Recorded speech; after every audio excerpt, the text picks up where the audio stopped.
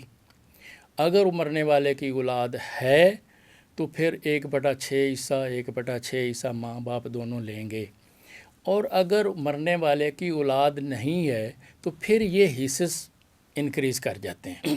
وہ صورتیں ہیں جن میں ان کا حصہ انکریز ہوگا، تو اس میں جو والدہ ہے اگر مرنے والے کی اولاد نہیں ہے تو والدہ 1/3 حصہ پھر لے گی، پھر 1/6 حصہ نہیں ہوگا اس کا، اور یہ قرآن نے ڈیفائن کیا ہے۔ فادر جو والد ہے اگر مرنے والے کی اولاد نہیں ہے تو اس کا مخصوص پریسکرائبڈ فکسڈ شیئر نہیں ہے۔ پھر ایسی صورت میں جب اولاد نہیں ہے تو فادر اس کی جو کیٹیگری ہے وہ ریزیڈوریز میں آ جاتی ہے۔ یعنی ہم جب وراثت کی بات کرتے ہیں تو اس میں 2 کیٹیگریز ہوتی ہیں، ایک شیئرر ہے اور ایک اسبہ ہیں جس کو ریزیڈوری کہتے ہیں، یعنی جو باقی بچ رہا ہے وہ اس کو جائے گا۔ تو ماں کا حصہ تو فکس ہے دونوں صورتوں میں، 1/6 اولاد کے ہونے کی صورت میں، 1/3 جب اولاد نہیں ہے اس صورت میں، اور باپ اولاد کی صورت میں 1/6 حصہ ہے، اور اگر اولاد نہیں ہے تو فادر ایز اے ریزیڈیوری لے گا، جو آفٹر سیٹسفیکشن آف شیئرر ان کے حصص دینے کے بعد جو کچھ باقی بچتا ہے وہ ریزیڈیوریز کو جاتا ہے، تو اس میں باپ ریزیڈیوری میں آئے گا، پھر وہ لے گا وہ سارا۔ اوکے، اب ہم نے ماں باپ کا حصہ تو ڈسیز جو ہے جس نے وراثت دینی ہے وہ ڈسکس کر لیا کہ اولاد ہوگی تو اتنا ہوگا، اولاد نہیں ہوگی تو اتنا ہوگا، اولاد نہیں ہوگی تو پھر 1/3 ہوگا، اولاد ہوگی تو 1/6 ہوگا، لیکن باپ کا اولاد ہونے کی صورت، اولاد نہ ہونے کی صورت میں اور اولاد ہونے کی صورت میں دوسرا ہے جو آپ نے ایکسپلین کیا۔ اچھا، ماں کا میں اور تھوڑا سا اس کو ایڈ کر دوں۔